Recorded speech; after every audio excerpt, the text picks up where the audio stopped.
Baik, teman-teman, apakah suara saya bisa terdengar jelas? Bisa. Mas. Baik, terima kasih. Baik, langsung saja kita mulai ya untuk presentasinya. Bismillahirrahmanirrahim. Ya, silakan. Assalamualaikum warahmatullahi wabarakatuh. Waalaikumsalam warahmatullahi Waalaikumsalam wabarakatuh. warahmatullahi wabarakatuh. Salam sejahtera bagi kita semua. Baik, di sini kami dari kelompok 2, jurusan Bahasa dan Sastra Daerah, Universitas Negeri Surabaya, kelas 2020A, akan mempresentasikan materi ketahanan nasional dengan dosen pengampu Dr. Andes I. Made Suwanda MSI, yang tidak lupa anggota kami yaitu saya sendiri, Dani Setiawan, NIM 20020114018. Kemudian ada Daeng Mailani dengan NIM 20020111419. Yang ketiga ada Fadila Trianda dengan NIM 20020111420. Kemudian ada Yusa Ardian dengan NIM 2002011142022. Dan yang terakhir ada Salsabila Hamami dengan NIM 2002011142029. Baik teman-teman, langsung saja kita ke bagian slide selanjutnya. Baik, Mbak Daeng, apakah bisa langsung dilanjut Mbak Daeng? Iya, bisa. Baik Mbak Daeng, monggo diberlanjut. Ya, terima kasih atas waktunya. Jadi selanjutnya saya akan menjelaskan tentang latar belakang ketahanan nasional.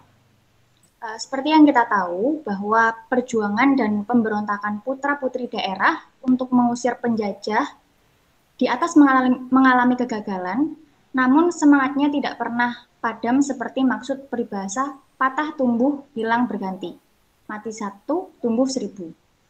Dan ditilik dari sisi ketahanan nasional, kegagalan perjuangan tersebut disebabkan oleh kombinasi dari faktor-faktor seperti berikut. Yang pertama, pemerintah kolonial menerapkan politik pemecah belahan terhadap rakyat, atau biasa disebut dengan divide et impera. Yang kedua, perjuangan dan pemberontakan bersifat kedaerahan atau lokal, sehingga mudah dipatahkan oleh pemerintah kolonial. Yang ketiga, para pejuang kalah dalam sistem persenjataan, baik sistem senjata teknologi atau fisik, atau yang biasa disebut dengan sistek, maupun sistem senjata sosial psikologi atau SISOS. Yang keempat adalah pemerintah kolonial melakukan tipu muslihat atau politicking, atau yang berarti politik curang, melalui janji-janji perundingan, tetapi justru digunakan untuk menjerat dan menangkap para pejuang. Lalu belajar dari pengalaman sejarah yang seperti itu, bentuk ATHG yang menghancurkan NKRI dan membahayakan bagi kelangsungan hidup bangsa dan negara ini dapat dikelompokkan ke dalam 3 bentuk ekstrim. Yang pertama adalah ekstrim kanan, yaitu kekuatan ekstrim yang ingin menyelenggarakan negara dengan dasar agama, misalnya pemberontakan D1-T2. Yang kedua adalah ekstrim kiri, yaitu kekuatan ekstrim yang ingin menyelenggarakan negara dengan dasar komunisme. Misalnya pemberontakan PKI atau pemberontakan G30S PKI pada tahun 1965. Yang terakhir, yaitu golongan tidak puas, yaitu sekelompok orang yang menggunakan dalih dan alasan tertentu, berupaya untuk melaksanakan kehendaknya, baik yang bersifat konsepsional maupun gerakan separatisme. Contohnya seperti organisasi Papua Merdeka, gerakan anti-Amerika, gerakan anti-UUD 1945, gerakan anti-pemerintah, dan sebagainya. Maka dari itu, kewaspadaan nasional perlu dipupuk dan ditumbuhkan secara terus-menerus dari generasi pendahulu kepada generasi sekarang, agar setiap bentuk ATHG dapat ditekan seminimal mungkin. Selanjutnya akan dilanjutkan oleh teman saya. Baik, terima kasih waktunya. Di sini ada pengertian ketahanan nasional. Seperti yang kita tahu, pengertian ketahanan nasional dari tahun ke tahun mengalami perubahan. Namun, pada tahun 1972, pengertian ini dipakai sampai sekarang, yaitu ketahanan nasional adalah kondisi dinamis suatu bangsa yang berisi keuletan dan ketangguhan yang mampu mengembangkan kekuatan nasional dalam menghadapi, mengatasi segala ancaman, tantangan, hambatan, dan gangguan, baik yang datang dari luar maupun dari dalam negeri. Slide selanjutnya, silakan. Baik, berdasarkan konsepsi ketahanan nasional Indonesia, tujuan ketahanan nasional dipilah menjadi dua tujuan, yaitu tujuan minimal dan tujuan maksimal. Tujuan minimal yaitu untuk menjaga, mempertahankan, dan menjamin keberlangsungan hidup bangsa dan negara selama mungkin. Sedangkan tujuan maksimal sebagai wahana menuju kejayaan bangsa dan negara. Penyelenggaraan ketahanan nasional Indonesia yang berdasarkan Pancasila dan Undang-Undang Dasar tahun 1945 mengandung nilai-nilai luhur dan bersifat universal sehingga pola pelaksanaannya tidak mengembangkan semangat-semangat kekerasan, agresi, dan ekspansionisme bangsa-bangsa. Selanjutnya,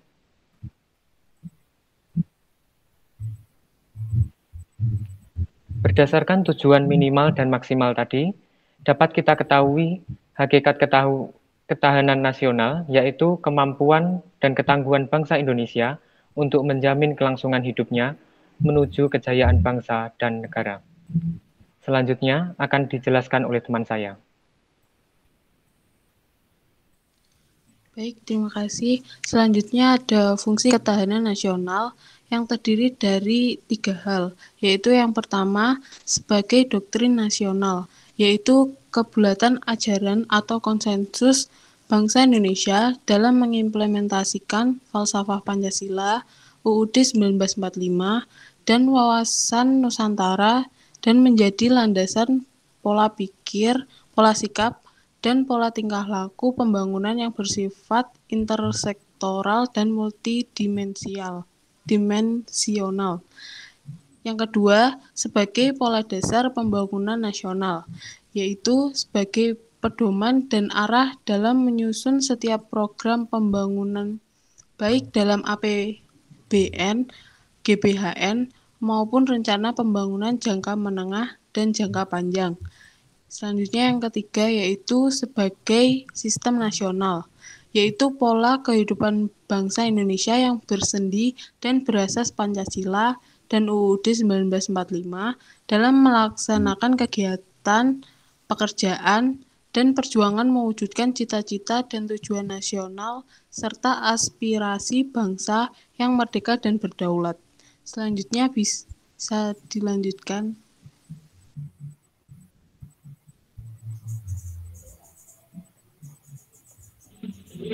Baik, terima kasih. Untuk slide selanjutnya, yaitu kita akan bahas mengenai sifat dari ketahanan nasional. Di sini bisa kita lihat ada 6 sifat dari ketahanan nasional.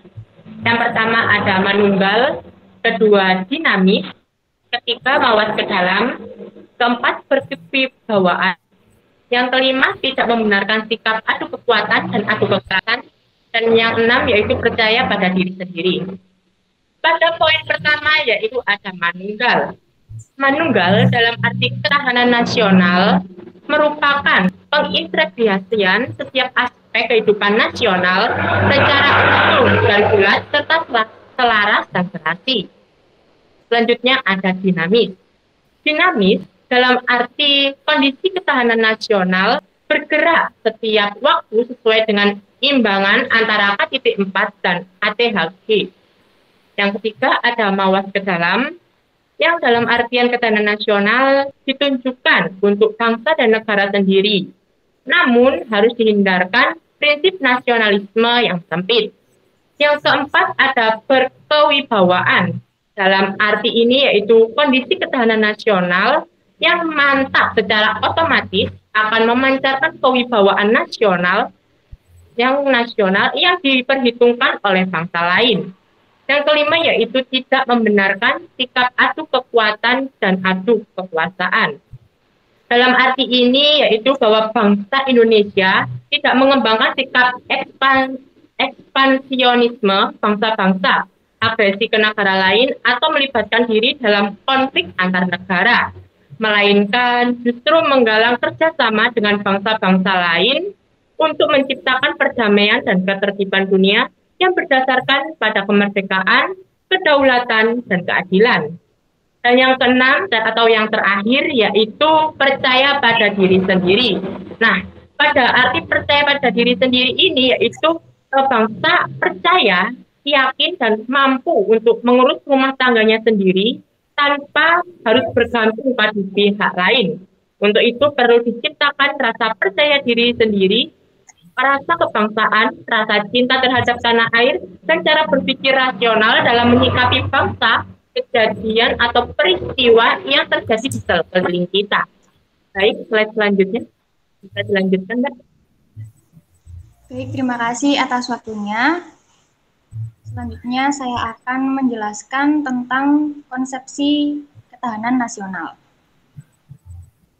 Konsepsi ketahanan nasional Indonesia pada dasarnya adalah konsepsi tentang pengaturan dan penyelenggaraan kesejahteraan dan keamanan dalam segenap aspek kehidupan nasional melalui pemanfaatan, kerjasama, dan pemberdayaan lingkungan, pembidangan aspek kehidupan nasional dirumuskan dengan metode Astagitra yang terdiri dari aspek alamiah dan aspek sosial.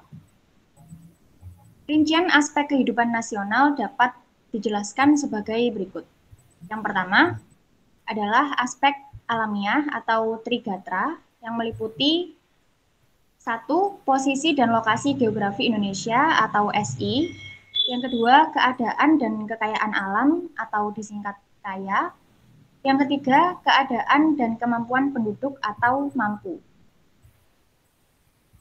Yang selanjutnya adalah aspek sosial atau Pancagatra yang meliputi 1. Ideologi atau I, 2. Politik atau Pol, 3. Ekonomi atau EK, 4. Sosial budaya atau Sosbud, yang terakhir adalah pertahanan, keamanan atau Hankam. Selanjutnya akan dilanjutkan oleh teman saya. Baik, yang selanjutnya ada hubungan Trigatra dengan Pancagatra. Yang pertama ada ketahanan nasional, bergantung pada kemampuan bangsa atau negara dalam memanfaatkan aspek alamiahnya sebagai dasar bagi penyelenggaraan kehidupan nasional di segala bidang. Yang kedua, ada ketahanan nasional adalah pengertian holistik, di mana terdapat saling hubungan dan ketergantungan yang erat antara gatra dalam keseluruhan kehidupan nasional. Yang ketiga, ada kelemahan suatu bidang mempengaruhi bidang lainnya. Maksudnya, kelemahan di suatu bidang dapat mengakibatkan kelemahan dan dapat mempengaruhi kondisi keseluruhan. Yang keempat, ketahanan nasional adalah penjumlahan dari gatra. Maksudnya, ketahanan nasional bukan merupakan penjumlahan ketahanan setiap gatra, melainkan ditentukan oleh struktur atau konfigurasi aspeknya secara struktural atau fungsional. Yang kelima, saling berhubungan timbal balik antara gatra dan pancagatra serta antar gatra itu sendiri. Terdapat hubungan yang erat yang umumnya dinamakan interrelasi dan interpendensi. Terima kasih. Yang selanjutnya akan dilanjutkan oleh teman saya. Baik. Ketahanan dalam arti luas dan dinamis adalah ketahanan pribadi yang dikembangkan secara bertahap menjadi ketahanan nasional. Ketahanan pribadi akan memberikan corak yang jelas untuk ditampilkan secara nyata dalam bentuk identitas bangsa dan negara, serta integritas bangsa dan negara yang secara sadar memperjuangkan kelangsungan hidupnya.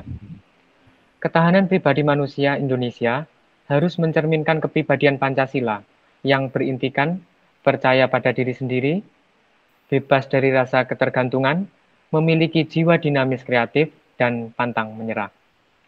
Selanjutnya akan dijelaskan oleh teman saya.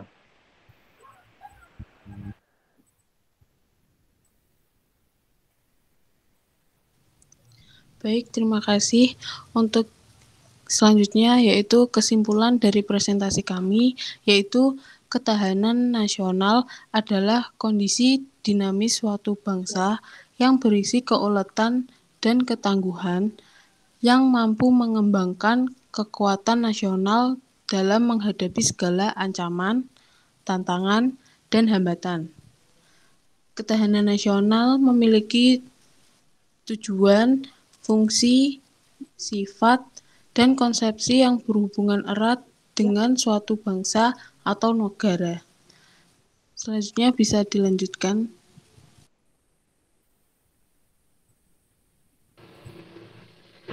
Baik, terima kasih teman-teman. Itu tadi presentasi dari kelompok kami. Kurang lebihnya mohon maaf. Mungkin barangkali dari teman-teman ada yang mau ditanyakan atau barangkali ada yang mau